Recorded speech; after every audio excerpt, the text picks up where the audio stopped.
ICC champions ട്രോഫിയുടെ ആദ്യ സെമിഫൈനലിൽ ദുബായിൽ ഓസ്ട്രേലിയക്കെതിരെ വിജയം നേടി ടീം ഇന്ത്യ ചാമ്പ്യൻസ് ട്രോഫിയുടെ ഫൈനലിൽ പ്രവേശിച്ചു. മത്സരത്തിലേക്ക് വന്നാൽ ടോസ് നേടി ആദ്യം ബാറ്റ് ചെയ്ത ഓസ്ട്രേലിയ 49.3 ഓവറിൽ 264 ഓൾ ഔട്ടായിരുന്നു. ഓസ്ട്രേലിയയ്ക്ക് വേണ്ടി ഓപ്പണർ കൂപ്പർ കൊനോലി ഡക്കായി പുറത്തായത് ഇന്ത്യക്ക് ആശ്വാസമായിരുന്നു. എന്നാൽ ട്രാവിസ് ഹെഡ് പതിവ് പോലെ ഇന്ത്യയെ വിറപ്പിച്ചുകൊണ്ട് തന്നെ തുടങ്ങി. ട്രാവിസ് ഹെഡ് മത്സരത്തിൽ 33 പന്തിൽ 39 റൺസ് നേടി. ശേഷം മധ്യനിരയിൽ സ്റ്റീവ് സ്മിത്ത് 96 പന്തിൽ 73 റൺസ് നേടി പുറത്തായി. ലംബുഷെയ്ൻ 36 പന്തിൽ 29 റൺസും നേടി പുറത്തായി. അലക്സ് കാരി 57 പന്തിൽ 61 റൺസ് നേടി മികച്ച ബാറ്റിംഗ് പ്രകടനം കാഴ്ചവെച്ചു. ഇവരുടെ മികവിലായിരുന്നു ഓസ്ട്രേലിയ 264-ലെത്തിയത്.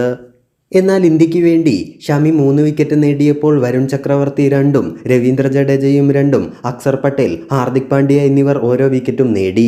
മറുപടി വിജയലക്ഷ്യം തേടിയിറങ്ങിയ ഇന്ത്യയുടെ ഇന്നിംഗ്സ് അത്ര അനായാസമായിരുന്നില്ല. മികച്ച രീതിയിൽ തന്നെ ഓസ്ട്രേലിയ പൊരുതുകയുണ്ടായി.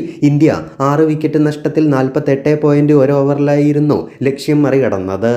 ഇന്ത്യക്ക് വേണ്ടി ഓപ്പണർ ശുഭ്മാൻ ഗില്ലും രോഹിത് ശർമ്മയും പെട്ടെന്ന് തന്നെ പോയി. ശുഭ്മാൻ ഗിൽ 8 റൺ നേടി പുറത്തായപ്പോൾ രോഹിത് ശർമ്മയാകട്ടെ 28 റൺസ് നേടി പുറത്തായി.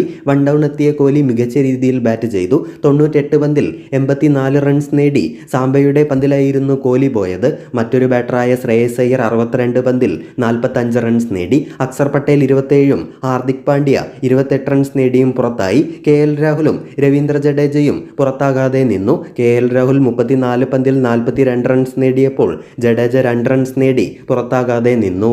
എന്നാൽ ഓസ്ട്രേലിയയ്ക്ക് വേണ്ടി സാംബ, നഥാൻ ഇല്ലിസ് എന്നിവർ 2 വീതം വിക്കറ്റ് നേടിയപ്പോൾ ബെൻ ഡുവാർഷിയസ്, കൂപ്പർ കൊനോലി എന്നിവർ ഓരോ വിക്കറ്റും നേടി.